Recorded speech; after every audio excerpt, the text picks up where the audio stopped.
The topic we're going to cover in this webinar is ethical AI and responsible marketing practice. Now, this combination of the ethical use of AI and making good, responsible decisions in your marketing and communications is probably one of the hottest topics this year. It really is, because this is something I think we're all tussling with, is that balance between human and AI in terms of our marketing. So doing this responsibly and ethically is, and probably should be, and should remain well, certainly one of the hottest topics in our consideration.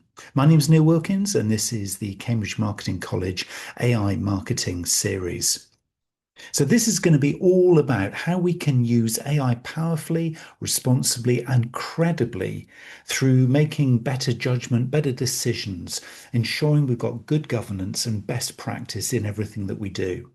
So reflecting before we kind of get going is probably going to be a really sort of powerful thing. So you can bring this into your own world, translate it into some of the challenges and opportunities that you're facing. So just think for a moment where AI maybe is already influencing your marketing decisions, your content creation, and ultimately, I guess, your customer experience. Think about how you are making those decisions, whether or not you're just using AI because it's quick and you can, and it's efficient and it's effective, or whether you're going that step or two or maybe three deeper and ensuring that actually you're doing this in a way that is great evidence, and it is not greenwashing, and it is very substantial, and it's safe, and it's ethical, and it's honest, and it's true. Okay, so there's lots of things wrapped up into that little phrase there, and that's what we're going to be covering. And it really does matter right here, right now. AI capability, this evolving and emerging technology that's enabling so many opportunities for all of us, is expanding really quickly across content, across insights, personalization, your own workflows and processes and systems, as well as your customer interaction.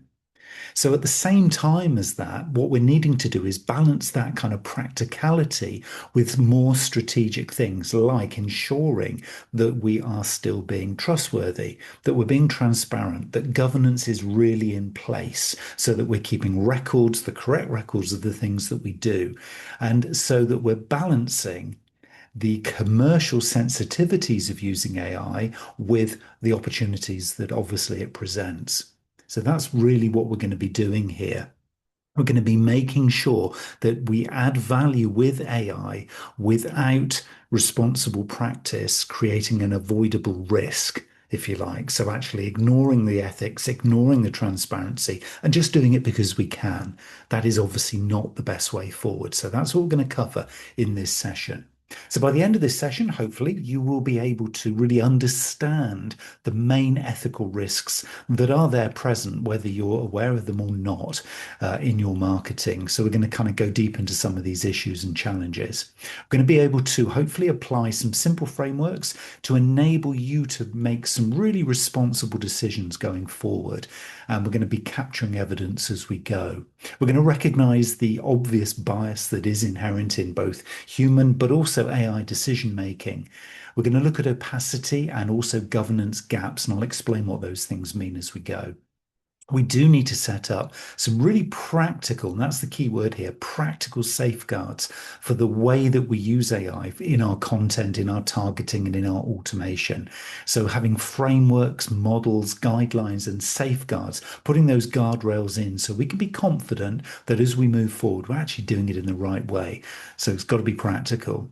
And then we're going to clarify our role in trustworthy AI adoption. So we can lead on this. This isn't something that the IT department are leading in. This isn't something for senior management to be worrying about. This is really, it stops with us. The buck stops here.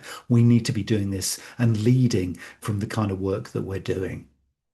So what does this mean? When I talk about ethical marketing and ethical AI, well, what does this combination really mean? Well, the definition, true definition, I would suggest is that ethical AI in marketing means using AI in ways that are fair, transparent, accountable, that's an important one, safe and consistent with our human and brand values. So in practice, this means we need to be honest about how and where we're using AI. If that is appropriate, it's not that we have to declare everything. If it's not appropriate, that people don't need to know the kind of internal systems and the way we're using AI. I mean, that possibly is none of their business, but there will be things that is their business and that they do need to know. So it also comes in practice reducing bias and unfairness. And that's a very easy one to fall into that hole. And I'll explain some of those things as we go. It is about keeping people accountable. Just because you can use AI does not mean you're giving up responsibility and accountability for the outcomes or the outputs. So it is very much this hybrid working, and that's going to be something I will continue to be shouting about. So it is you and AI working hand in hand. That's important. We're going to be sort of seeing it come through in governance. And when we say not guesswork, what we're meaning is we're going to be recording stuff. So as we see the impact of our decisions, of our campaigns, projects, and our responsible marketing decision making, we need to be logging these things. This is kind of responsible marketing journaling, if you like, so that we've always got evidence of best practice, but we've also got evidence where maybe there's an improvement opportunity. And if we're journaling it, logging it, putting in place this governance of continuous improvement, then that's what we can achieve, continuous improvement. And we're also going to be focusing here practically on protecting trust as well as efficiency. And again, this goes back to that little phrase I've already used a couple of times. Just because you can doesn't mean that you should. Okay, so it isn't saying be fearful. It isn't saying don't do all these things. It's just saying doing them mindfully and responsibly is the way forward and the way to approach this stuff. So this trustworthy thing, let's kind of begin there because, the whole idea of being trustworthy kind of wraps up a whole bunch of other things inside it, really. So a practical set of trustworthy AI principles would include, it's a short list, but it's important. It's fairness, it's transparency, it's accountability, it's robustness, it's safety and security, and it's human oversight. And there's a lot of research going into this right now because, of course, a lot of the regulations that we're hoping we're going to be seeing, a lot of the kind of best practice coming through from sort of governments, not just here in the UK, but everywhere else, are going to be pinpointing a lot of this stuff as being, things that we really must do. So this is going to come through probably as regulation, but it's also going to, in some instances, come through as legislation. In other words, this stuff will become law. So the key point here is that these are not technical issues. They are marketing, communication, and commercial issues too. Because a lot of times what we're seeing is that AI is put into the kind of IT technical process operations pot, and marketers aren't really seen as responsible for that. They're taking guidance, they're getting restricted, or they're getting opened up to access to things that are kind of outside of their control. And what I'm saying is we need to be kind of taking that stuff back and saying, look, if we're doing good guidelines, good practice, we're logging stuff, and we're behaving in this way, then we stand a really strong chance of driving this forward. And really, this is going to be about us because we are going to be the users and the strategists and the tacticians who are actually taking this stuff to market. So it's important we both understand it, but also make this practical. So these are some of the principles that we need to consider as we go. And we do have, as we do this, a lot of challenges. I mean, this isn't just an exercise you do once and say, okay, now I'm fair and transparent and ethical and the job is done. You don't do this once because what we're seeing is that this is coming through in pretty much everything we do. We're often using AI in areas like content creation, audience targeting, personalization, generating insights and analysis, lead scoring when we're interacting with sales, chatbots, conversational journeys, so that customer experience, and also our workflow and process automations. So it's coming through everywhere, basically. I mean, there is a marketing communications checklist there. When I actually describe it in that way, we can see that we've got ethical challenges coming through in all of these areas. So it is going to raise some ethical questions. Each of these areas is going to challenge us in terms of truth, fairness, disclosure, potentially manipulation, bias, exclusion, accountability. It's risk, really, is what we're saying here. This is managing the risk of getting this wrong in an area, maybe that you take your eye off, or maybe that, well, look, we've got some strong brand guidelines and we've got some AI guidelines, but actually falling through the gaps in between, some of this stuff could cause us problem. So, what we're doing here is we're trying to identify areas and places in the work that we do where, okay, if we start to become a little more mindful, if we start to become a bit more responsible and actually take accountability for the work that we're doing, then maybe, just maybe, we'll see an opportunity to make some of these improvements.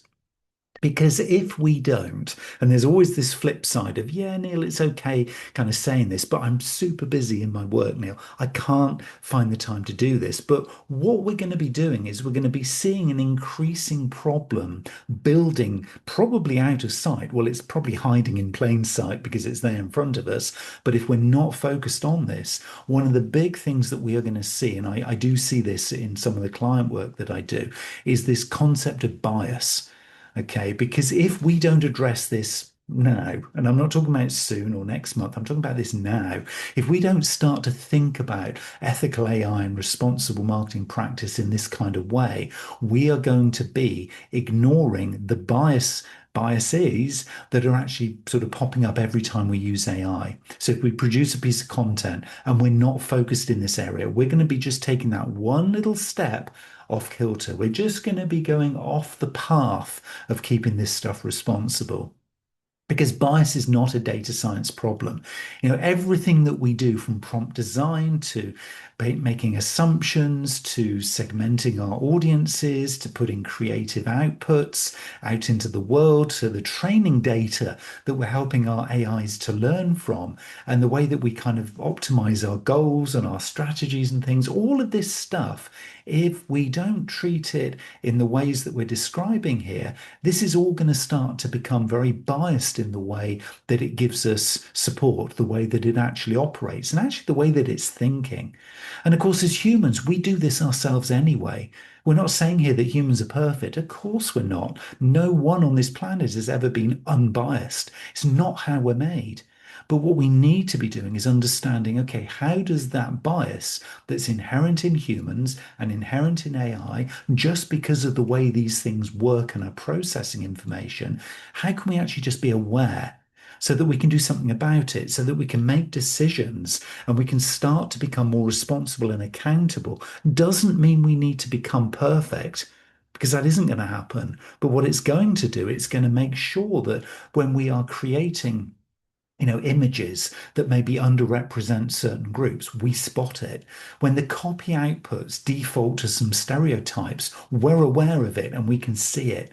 When targeting systems that favor profitable audiences and overlook vulnerable or maybe excluded groups or minority groups in your target database, then we actually are aware that that's happening. And the list goes onwards. There's a lot of guidelines that are becoming available now, and you can just do a quick little search for these in your favorite AI tool, and it will uncover some. Because what we're looking to do here is become more mindful, more awake to actually what's going on. So if we kind of take that view that we're not looking for perfection, but what we are doing is we're waking up to the opportunity to reduce some of the bias, to become more ethical, to become more transparent, and really honest in the way that we're actually learning. That's what's key here. And then being transparent in the way that we work and actually owning up and saying, look, actually, we did get that one slightly wrong. We're really sorry, but here's what we've learned from it. Because people do not mind internally, and I will assure you, actually externally as well. If you own up to, hey, we didn't kind of really do our best on that particular exercise or that activity or that campaign, and here's what we're going to do to address it, you will find that people will buy into that because everybody inherently knows we are all inherently biased. And so when you are transparent in the work that you do, this is not about being vulnerable and weak. This is about being vulnerable, open, honest, and transparent. People will buy into it because that's the real human in you and your team and your brand coming through. And people really like that. So, there are many tests, obviously, that you can actually sort of perform to just check how transparent you actually are, and how transparent you are. And I would say with, kind of public stakeholders, so your customers, maybe resellers or suppliers, agencies who are outside of your organization, because it's all very well being transparent internally. That's kind of semi-safe. But being transparent with the outside world, that is a big step forward for many brands and many marketers, many business owners, many chief execs. Being actually transparent is a big ask. So, you can ask your questions here that really kind of do some practical testing of your transparency. Is, would a reasonable person know that AI was involved in some outputs that you've done? Could the output materially mislead without disclosure? I mean, that's another big question there, isn't it? Can we explain where the content or recommendation came from in an article, a blog, a webinar, or a podcast? And can users challenge or question the outcome if needed?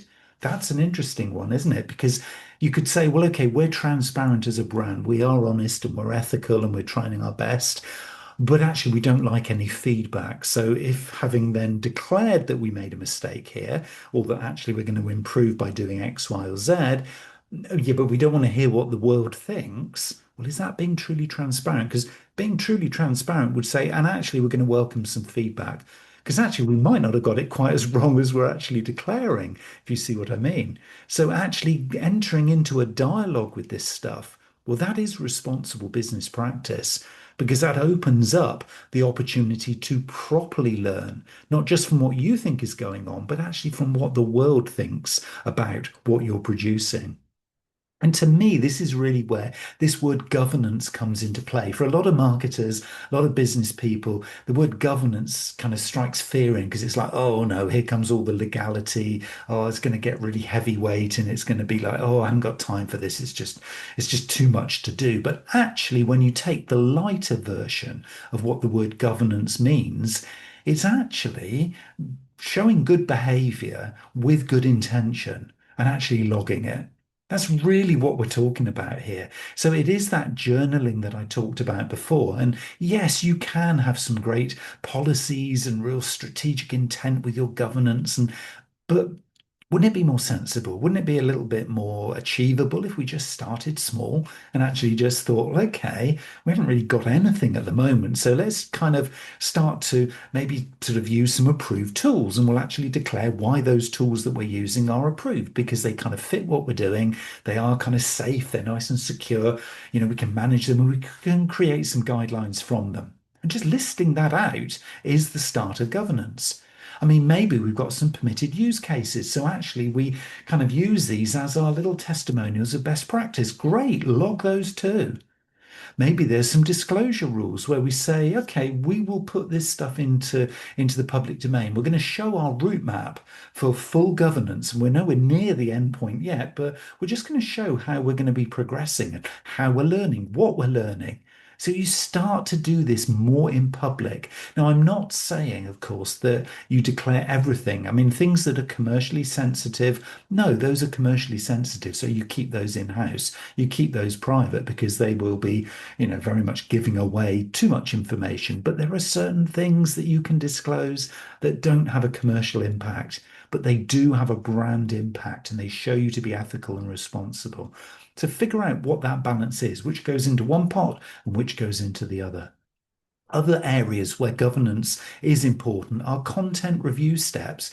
Yeah, we're all using, come on, let's admit it, we are all using AI to draft some of our webinars, to draft some of our documents, to some of our technical data sheets, some of our next blogs or articles or social media posts. But actually having some review steps that are governed by a process is really important. Probably fine to do your first couple of drafts, but then probably human intervention, where actually the human comes and actually reads and edits. So the final thing that goes out is a more hybrid thing. So it isn't just about AI then delivers, boom, out it goes. That's not governance because you don't really know what the AI is doing. And again, if it's biased, if it goes off brand, if it hasn't been checked, well, good luck with the outputs there because those are not going to end well, I can assure you. So these review steps, that's governance. Escalation routes as well. If something doesn't actually land properly within a target audience, or if things don't actually achieve the outcomes that you wanted, then the escalation routes for how can we improve this? What do we need to do? Okay, everything is now kicking off in the outside world. How can we actually get the PR agency involved, etc., etc.? That's governance. Doesn't have to be a long, detailed description, but just having this noted in a document or some guidelines or best practice. That is what we're looking at here. And the list goes on, and I'm sure you could add in some examples of your own. And of course, what we're doing here is we're starting to build bit of a framework really around this whole thing of transparency and ethics and responsibility. And what we're looking to do here is kind of really manage the potential risk of things kind of kicking off a little bit further down the track and actually understanding and being awake to what we can do now, almost to mitigate that, not prevent it. Because the things will happen. We live in the real world. Of course, it's going to happen. You can't get perfection. But what we can do in a simple way is build a framework. And this is a simple little one, which is called the Map, Measure, Manage framework. And from a very simple case, this is mapping the use cases and the risks in advance. You kind of probably, even if you're a startup, you can probably get some examples of things that are gonna kick off and things that are gonna happen. And manage the risks. Actually, put those risks in there. So the upsides and the downsides, because upsides can also be a risk. If you over deliver against a particular campaign, for example, that is a risk. This is almost as challenging as underperforming. And then measure the performance and any potential harms or issues or outcomes that were kind of out of sync with the map that you created, and then manage through controls, monitoring, and improvement. And so this is about being mindful. This is mindful marketing in practice. This is about being awake. It isn't just about publishing something and hoping, or just publishing and leaving it, or letting AI get on with it. This is about you choreographing, you're conducting your AI orchestra, to use a bit of a metaphor there. That's what's actually happening here. So the marketing application could be you map where AI is used in your campaigns. You measure quality, bias, accuracy, and maybe potential complaints. And then you manage with review points, guardrails, and accountability. So any responsible AI activity needs process, not just policy. So this is why I keep mentioning this word practical, because you don't want to have this kind of set of guidelines, all these things just kind of sat there in a dusty old document somewhere in a folder that nobody looks at. This has got to be something that's practical. So keep it simple. This is the key to all of this is don't overcomplicate it. Even if it is just a series of PowerPoint slides with bullet points on them, you've made a start. That is way better than bogging yourself down in a great big 2,000-page document that nobody's ever going to refer to because it's just too onerous. So this is what we're looking to do here. And as you do this, what you will see is that at every single point in this framework, human oversight matters. Okay, it really, really does. There are many guidelines emerging now. There are many kind of research reports that are really pointing into this whole thing that no matter how much AI gets implemented in your business, my business, and every sector you can imagine, human oversight is especially important. And it comes out as being particularly important when any claims are sensitive, when there's brand reputation issues or challenges, when it's a high stakes customer communication, like a big product launch that's going to affect commercially how your business does. Definitely when there's any personal data use, when there are segmentation decisions to be made, and of course that's where bias can come into play, and potentially where there are discriminatory outcomes. So the key goal here in ethical AI and responsible marketing practice is not to remove people. It never was, but we need to kind of declare that. What it is about is to place people, you and those around you, your agency, your colleagues, place them where judgment matters most. So when I always talk about this kind of hybrid AI human working, what I'm saying is that the AI can get on with the admin stuff in terms of producing what we need to produce. It is way more efficient. It's way more effective than us to do that. And our role then is oversight, is looking at the outputs. It's working on the quality of the outcomes that we can get from that AI created stuff. Hybrid, hybrid, hybrid. I can't overemphasize that. It's so, so key. And a second framework that we can kind of bring into play here, this one, is this accountability thing. Because it is really, again, you. It isn't really the AI that can make these kinds of decisions because you can ask some really simple questions in terms of the chain of accountability. Who chose the tool? Who chose or approved the use case? Who checked the output? Who owns the customer impact of that output? And who's accountable if anything goes wrong? And the answer in all of those, of course, is it's not the AI. It's ultimately you and it's ultimately me. So, no matter how and where AI is going to be used, and of course, this applies here today, we may get to a point in the future where AI agents are taking a human role. Taking this one forward, and they have the capability, the power, and let me use the word intelligence and even intuition to be able to perform this function for us. There may well be cases in the future, I can't give you a timescale, but there may be cases when an AI can do this. But right here, right now, this is you and me.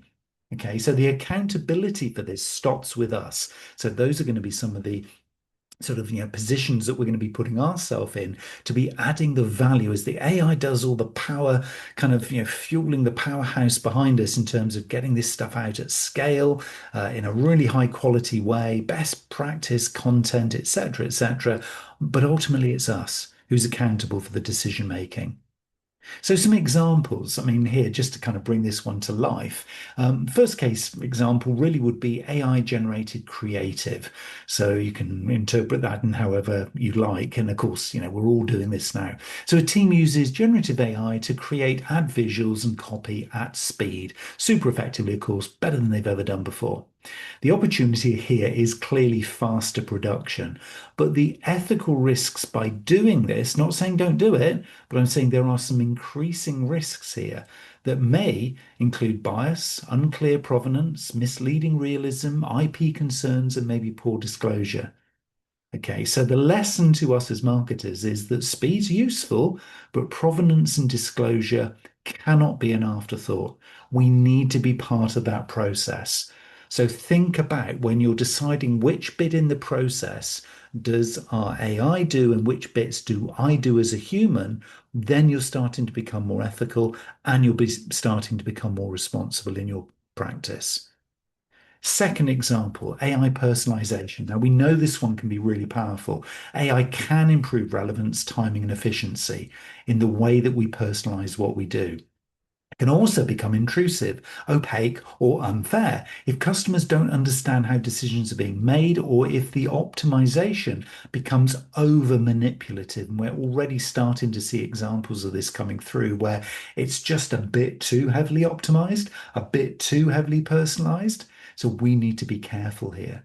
So the key point is that helpful personalization will take us in the right direction by helping us to build trust and relevance in our customers' eyes, but opaque personalization can damage it.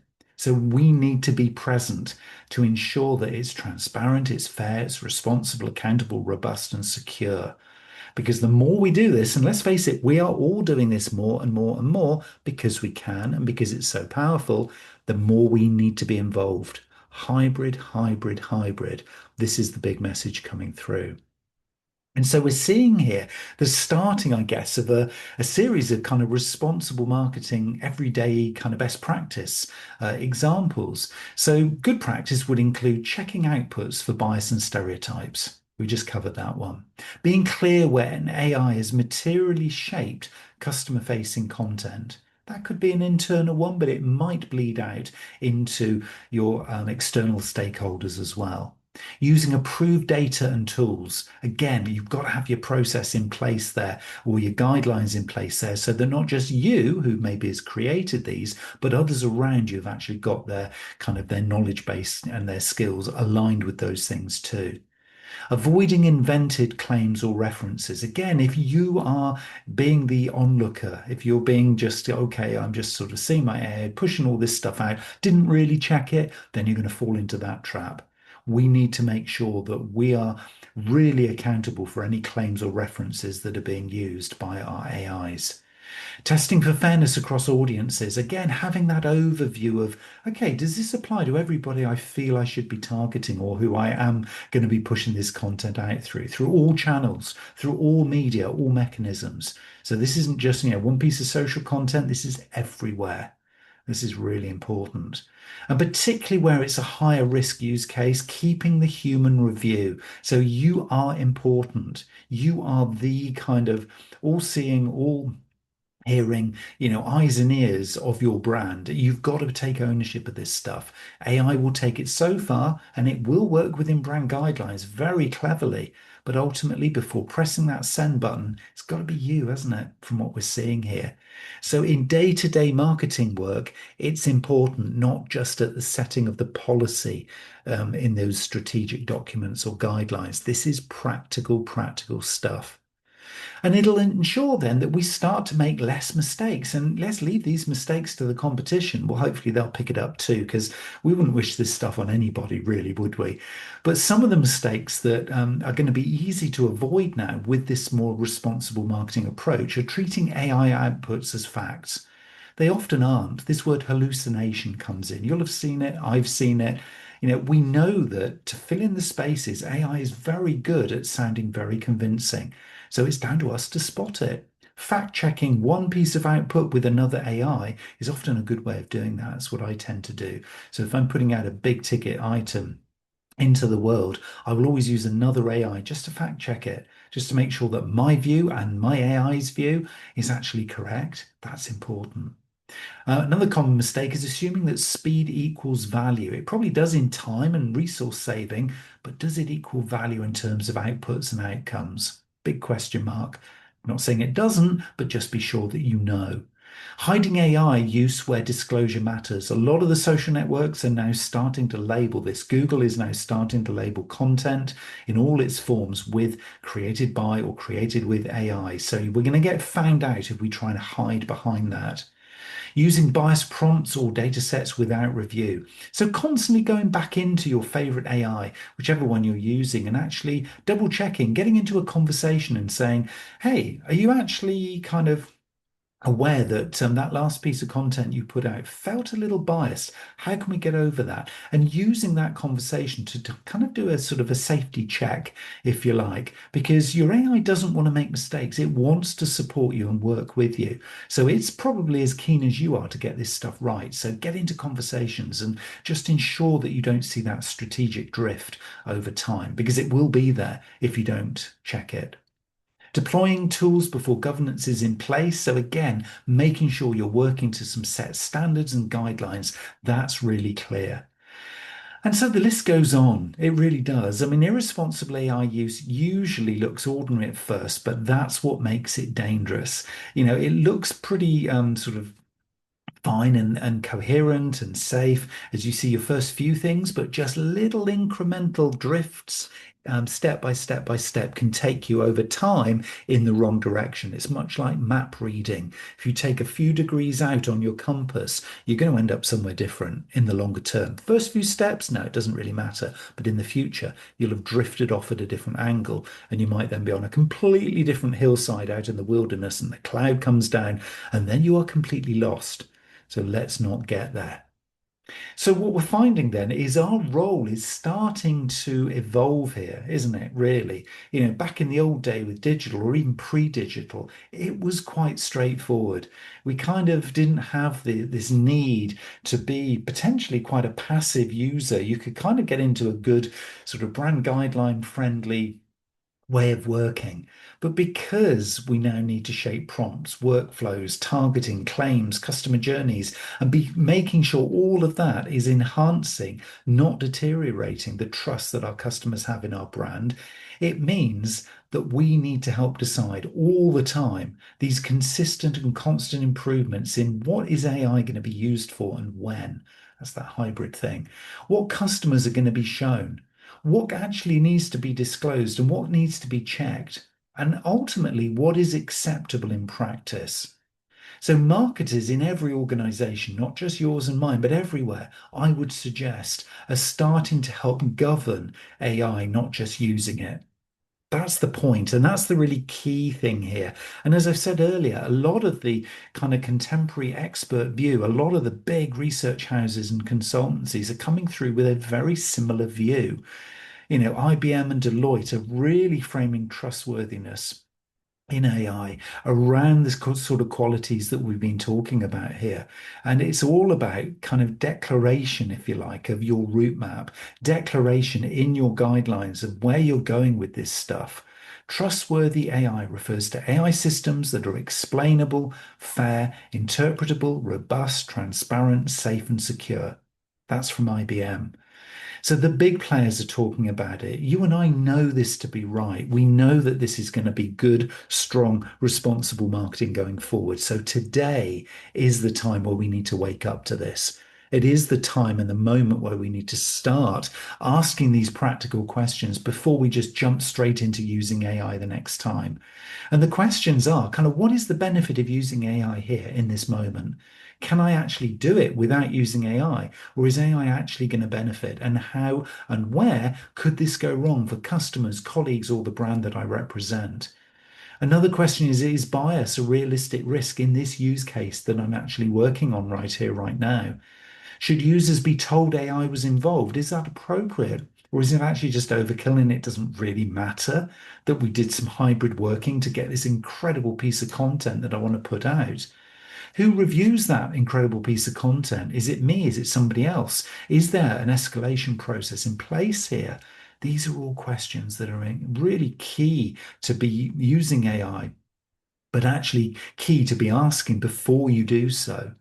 And also, how do we correct any mistakes? How do we reduce that risk? And can we explain and defend this use? So, if we do take a decision to go ahead and work hybrid with this AI, if we are kind of covering our backs, and it's not about shunning the kind of responsibility that's here inherent in the use of AI, it's about saying, no, I'm actually going to admit that I use it in a hybrid sense, but I know my part in it and I know AI's part in it, and we're going to work together. And so, if we can explain it, then we're going to be safe because we've gathered the evidence, we've journaled, we've shown that we've got guidelines, we've shown where our intention is true and honest and ethical and transparent and responsible. All these words keep popping up again. And then maybe then the answer is yes. Maybe that is the answer then that says, okay, I can now confidently move forward with AI. And then I'm going to move forward with confidence, not with fear. Not fear of getting it wrong, not fear of getting caught out, but fear of, okay, I just got to accept that we're not perfect, but I can use this to really enhance my work as a marketer, as a business owner, as an entrepreneur, as a commercial professional. That's really what this is all about. So the takeaways, the key takeaways really here is that what we're not doing by thinking in this ethical and responsible way, our practice shouldn't then be putting barriers in the way of innovation. And in fact, actually what we're doing, because we can then settle into these new processes, we're probably going to give ourselves a lot more time and space to innovate, to do things in better ways, to give ourselves more value and more valuable time for the resources that we have. And that these things are now part of how innovation becomes commercially sustainable and trustworthy and defensible, not things that we would do if we can just find that extra 5 minutes in our already busy day. So the strongest marketers going forward, and I truly believe this, will not simply use more AI. What they're going to do is they're going to wake up and realize that they can use AI in a way that is more clearly governed. There's better governance, there's better judgment, there's probably lower risk because they've thought about this stuff in advance. And they are going to be doing this with stronger respect for customers, broader stakeholders, and society in general. So you and I, if we take this journey on here from this point in time, we are going to be better citizens professionally and personally because we're moving this whole thing in the way that all the research, all the customers, all the consumer groups say is the way to move business forward. So this is ethical AI and responsible marketing in practice. So I hope, like you, I'm going to be able to kind of, start this journey really positively now, knowing where those pitfalls, those potential risks are, and actually start to just be awake every time I use my AI. And it is constantly throughout every day now, as I'm sure it is for you, but doing it in a way that is just open, awake, transparent where it needs to be, totally and utterly ethical, and as responsibly intended as possible. And again, just reflecting on the fact that we are not looking for perfection, but what we are doing here is very much our best.